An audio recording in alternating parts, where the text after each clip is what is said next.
মাধ্যমিক পরীক্ষার প্রথম দিন সোমবার শামশেরগঞ্জ এলাকায় পুলিশের যে দৃষ্টান্তমূলক উদ্যোগ দেখা গেল তা নিঃসন্দেহে জনস্বার্থে এক প্রশংসনীয় পদক্ষেপ। ফারাক্কার এসডিপিও শেখ শামসুদ্দিনের সার্বিক তত্ত্বাবধানে এবং শামশেরগঞ্জ থানার আইসি সুব্রত ঘোষের নেতৃত্বে বিশাল পুলিশ বাহিনী নিয়ে চাঁদপুর বাজার সহ বিভিন্ন গুরুত্বপূর্ণ এলাকায় ফুটপাত দখলমুক্ত করতে জোরদার অভিযান চালানো হয়। বিশেষ করে মাধ্যমিক পরীক্ষার্থীদের কথা মাথায় রেখে অভিযান যে কতটা সময়োপযোগী ছিল তা বলার অপেক্ষা রাখে না। দীর্ঘদিন ধরে চাঁদপুর ব্রিজ থেকে অন্তর্দীপা হাট পর্যন্ত এলাকায় ফুটপাত দখল করে অবৈধ ব্যবসার ফলে তীব্র যানজট ও দুর্ঘটনার ঝুঁকি তৈরি হচ্ছিল।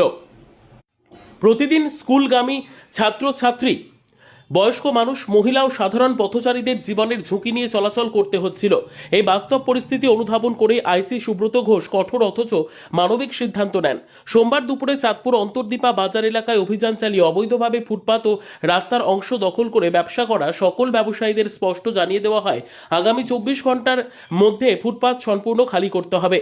নির্দেশ অমান্য করলে আইন অনুযায়ী কঠোর ব্যবস্থা নেওয়া হবে বলেও কড়া বার্তা দেওয়া হয়। আইসি সুব্রত ঘোষের স্পষ্ট দিক নির্দেশনা ও দৃঢ় অবস্থানের ফলে অভিযানের সময় এলাকায় শৃঙ্খলা ফিরতে শুরু করে। আইসি সুব্রত ঘোষের নেতৃত্বে শামশেরগঞ্জ থানার পুলিশ যেভাবে মাঠে নেমে কাজ করেছে তা প্রশাসনিক দক্ষতা ও জনদায়িত্ব বোধের উজ্জ্বল দৃষ্টান্ত। শুধু আইন প্রয়োগ নয়, সাধারণ মানুষের নিরাপদ ও নির্বিঘ্ন যাতায়াত নিশ্চিত করাই যে পুলিশের মূল লক্ষ্য তা এই অভিযানের মাধ্যমে পরিষ্কার হয়ে উঠেছে।